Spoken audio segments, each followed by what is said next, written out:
क्या कभी आपने यही सोचा है कि जो ज़ैक स्नाइडर का यानी कि स्नाइडरवर्स है यानी कि डीसीईयू है, वो अगर रिबूट या फिर कैंसल या फिर शट डाउन नहीं होता तो आज डीसी की सिचुएशन क्या होती? कभी आपने सोचा है कि अगर ज़ैक स्नाइडर के विज़न के अंदर नहीं किया जाता, इंटरफेरेंस नहीं किया जाता, तो आज डीसी की क्या सिचुएशन होती? क्या आपने ये सोचा है कि क्या डीसी मार्वल को पीछे छोड़ सकता है? क्या आपने ये सोचा है कि डीसीईयू क्या मार्वल को पीछे छोड़ सकता था अगर ज़ैक स्नाइडर का इंटरफेरेंस विजन में नहीं किया जाता? आइए आज की वीडियो में यही कंफर्म करेंगे, यही डिटेल्स आपको देंगे और यही कुछ पॉइंट्स आपके सामने रखेंगे जिससे आपको यकीन हो जाएगा कि अगर ज़ैक बिल्कुल फ्री छोड़ दिया जाता कि हाँ जी मूवीज़ अब आपके विजन के हिसाब से ही बनेगी, कोई बिना किसी इंटरफेरेंस के, तो आज मार्वल उस मुकाम पे तो होता जो आज है, लेकिन डीसी उस मुकाम पे नहीं होता जो आज डीसी का मुकाम है। उस सिचुएशन पे आज डीसी नहीं होता जो आज है। आइए वीडियो को स्टार्ट करते हैं और कुछ ऐसे पॉइंट्स आपके सामने रखते हैं जो आप सुन के शॉक हो जाएंगे। आइए वीडियो स्टार्ट करते हैं। स्टेप 1 के अंदर लिखा हुआ है कि डीसीयू को एक स्टेबल डायरेक्शन मिलती। जैसे वार्नर ब्रोस का सबसे बड़ा इशू यही था कि बार बार रिबूट करना, डायरेक्टर के विजन में इंटरफेरेंस करना, हर मूवी का टोन अलग रखना।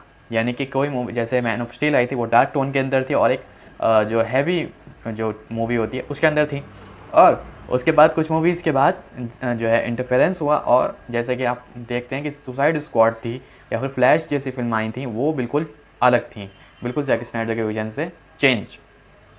फिर अगर स्नाइडरवर्स कंटिन्यू होता एक सिंगल विजन होता, यानी कि एक ही डायरेक्टर का सिंगल विजन हमें दिखाई देता, कोई इंटरफेरेंस नहीं होता कि इसका अलग हो गया फिर इसका अलग हो गया, अलग अलग मूवी हमें नहीं, और ऑडियंस को पता होता कहानी कहाँ जा रही है। यानी कि जहाँ से मैन ऑफ स्टील स्टार्ट हुई थी वहीं से एक जो है, अगर मान लीजिए मैं ये वीडियो बना रहा हूँ और इस वीडियो को मैंने स्टार्ट से लेकर एंड तक सोच लिया कि हाँ मैं वीडियो इस तरीके से बनाऊँगा, लेकिन मैंने स्टार्ट करा और मैंने आपको बताया कि मैं आज जैक स्नाइडर की जो है स्नाइडरवर्स के बारे में बताऊंगा, लेकिन अगर बीच में कोई और बंदा आ जाए और फिर वो बताने लगा कि नहीं नहीं जैक स्नाइडर का यूनिवर्स तो अच्छा था लेकिन डीसीयू और भी ज़्यादा अच्छा है, तो एकदम से चेंज हो जाएगी वीडियो।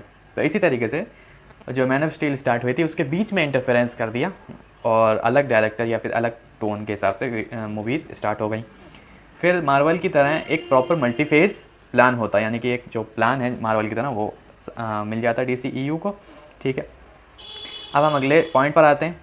पॉइंट है मार्वल को 2018 से 2024 के फेज़ में रियल कंपटीशन मिलता, क्योंकि जब एंड गेम आई थी उस वक्त मार्वल का जो स्ट्रॉन्ग बेस था, जो फ़ैन बेस था वो हिल गया था, क्योंकि बहुत ज़्यादा जो हीरोज़ थे वो उसमें मारे गए थे और एज ज़्यादा एंड गेम नाम रख के उन्होंने जो मार्वल का सारा टोन या फिर फ़ैन बेस था वो एंड कर दिया था। अब उसके बारे में बताते हैं कि एमसीयू की जो डिक्लाइन शुरू होती है वो एंड गेम के बाद हाइप कम, और फिर उसके बाद कई सारे प्रोजेक्ट्स आते हैं जो इसमें वीएफएक्स का इशू होता है, वीक विलन दिखाए जाते हैं, कंफ्यूजिंग मल्टीवर्स हो जाता है। यहाँ पर अगर जो स्नाइडरवर्स चल रहा होता तो बहुत कड़ी टक्कर आती। एग्जैक्टली इसी टाइम 2020 से 2024 डीसीईयू अगर स्नाइडर स्टाइल का कंटेंट देता तो dark intense high stakes movie, God और मॉन्स्टर स्केल वाली सीरियस स्टोरी लाइन, तो मार्वल के फ़ैन बेस का एक बड़ा हिस्सा डीसी की तरफ शिफ्ट हो सकता था, क्योंकि उस वक्त फ़ैन हिल गए थे। यानी कि फ़ैन थोड़ा थोड़ा सा जो उनका एंड गेम के बाद जो था उनको काफ़ी ज़्यादा बड़ी मूवीज़ देखने का दिमाग में था कि उन्होंने बहुत बड़ी बड़ी मूवीज़ देखी थी, इन्फिनिटी वॉर, एंड गेम और एवेंजर, ऐसी मूवीज़ देखी हुई थी, और उसके बाद उन्होंने छोटी छोटी मूवीज़, बेकार सी मूवी मार्वल के अंदर देखनी शुरू करी, तो वो उन फैन बेस को पसंद नहीं आया। तो उस वक्त अगर डीसी होता तो शिफ्ट हो सकता था। और सबसे बड़ा पॉइंट, थर्ड पॉइंट है जिसमें मार्वल ये सोचता है कि मेरे पास ये क्यों नहीं था। आइए देखते हैं। Trinity casting was perfect, Marvel को इसी से डर होता। यानी कि ट्रिनिटी तो आपको पता है जो डीसीईयू देखते हैं, Henry Cavill best Superman since Christopher Reeve के बाद बेस्ट सुपरमैन कैविल थे।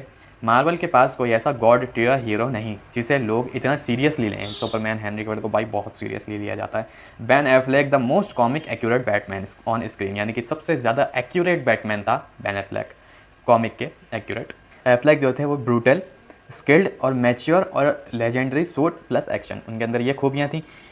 और ये एमसीयू के किसी भी हीरो के पास इंटेंसिटी में आगे नहीं था। यानी कि बैटमैन एक ऐसा कैरेक्टर था जो मार्वल के अंदर किसी भी हीरो से अलग था, या फिर एक ये है कि इसके बराबर कोई नहीं था एमसीयू के अंदर।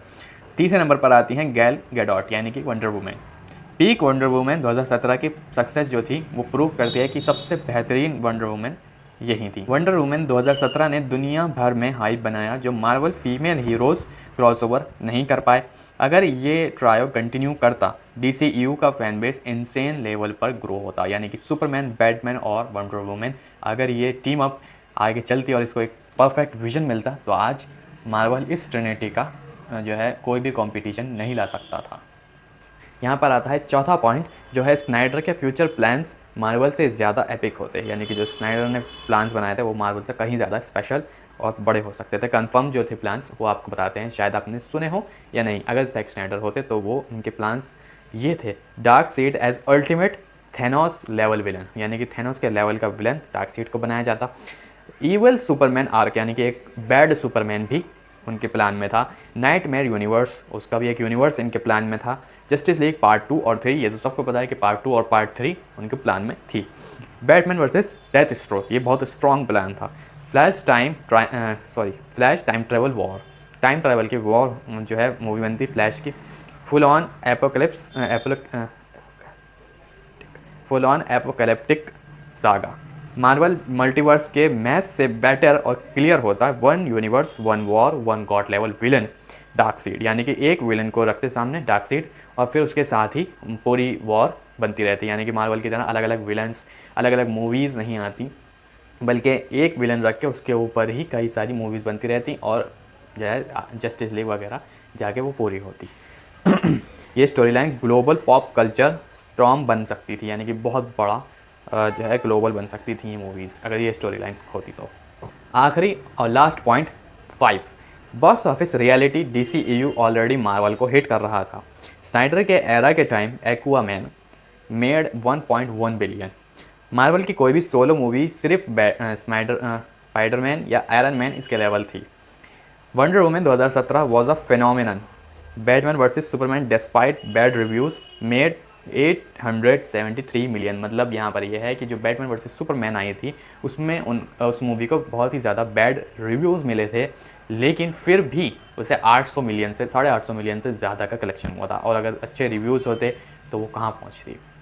उसके आगे भी लिखा हुआ है, इमेजिन इफ़ WB ने इंटरफेरेंस ना किया होता तो कहाँ पहुँचती। मतलब अगर बैटमैन में जो है इंटरफेरेंस नहीं किया होता तो 800 मिलियन के बजाय 1 बिलियन क्रॉस में जाती। ठीक है, अगर ये स्नाइडरवर्स कंटिन्यू होता तो जस्टिस लीग पार्ट 2 1.3 बिलियन से मिनिमम 1.5 बिलियन तक जाती, और पार्ट 3 आता तो 1.6 बिलियन से मिनिमम मैक्सिमम 2 बिलियन तक जाती। इतना कड़क कलेक्शन यहाँ पर AI कंफर्म कर रहा है। तो यहाँ पर आखिरी बात करते हुए, अगर WB इंटरफेरेंस ना करता तो DCEU आज मार्वल के बराबर या इवन अहेड होता, यानी कि पीछे भी छोड़ सकता था मार्वल को DCEU पीछे भी छोड़ सकता था। वो पास्ट में चली गई बात। कैसे? Snyder had a long term vision. Second, Trinity casting unmatch. Superman, Batman और वंडर वुमन जैसी कास्टिंग अनमैच थी मार्वल के लिए।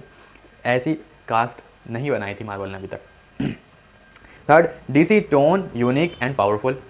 Fourth, Marvel post end game struggle करता, यानी कि एंड गेम जिस टाइम आई थी उसी टाइम जो जस्टिस लीग थी वो भी आसपास में आई थी, तो स्ट्रगल हो सकता था एंड गेम के लिए।